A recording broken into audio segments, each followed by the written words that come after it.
I found out I had dyslexia like in kindergarten, and then I had to repeat kindergarten because my grades weren't that good and like the reading and my reading wasn't like as required.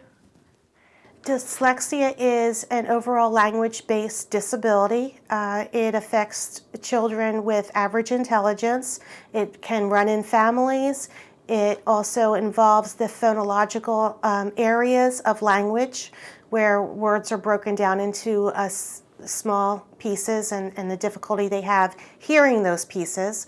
It can also affect their reading comprehension later on in their reading fluency.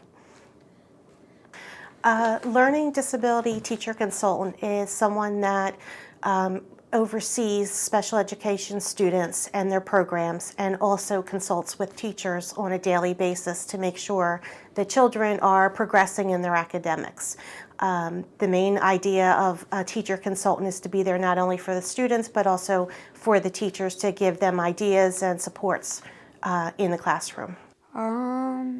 Definitely reading was a struggle. Most of the times, like, the biggest thing was my B's and D's.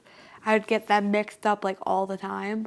Like, affected, like, just grade-wise. It was, like, I didn't have the best grades the first couple of years, but then I had teachers that really, like, helped me in elementary school, and they got better, and then I was a straight A student. And it really affected like the reading comprehension too. Well, when I was like in kindergarten and like first grade, everybody was like reading like really fast, and they would be like on their fourth book, and I would be like still like halfway through my first one, and I was like, I wish I could read that fast. I wish.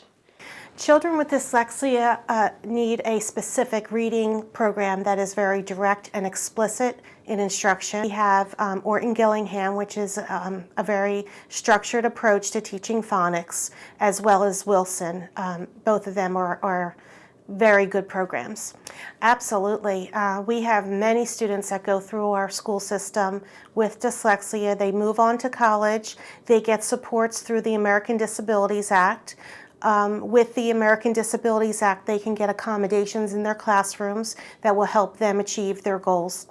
Well, in elementary school, I was in special ed classes to help me, and they went like more slower.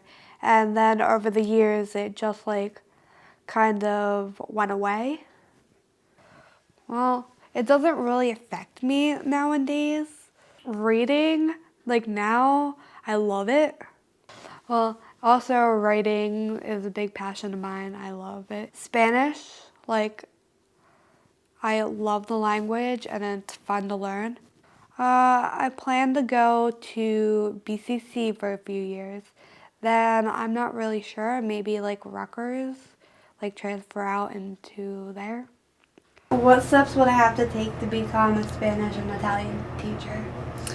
Okay, well, you would have to graduate high school, of course, and then you would apply to colleges, take the SAT during your senior year, or you would really take the SAT during your junior year and then apply to colleges your senior year.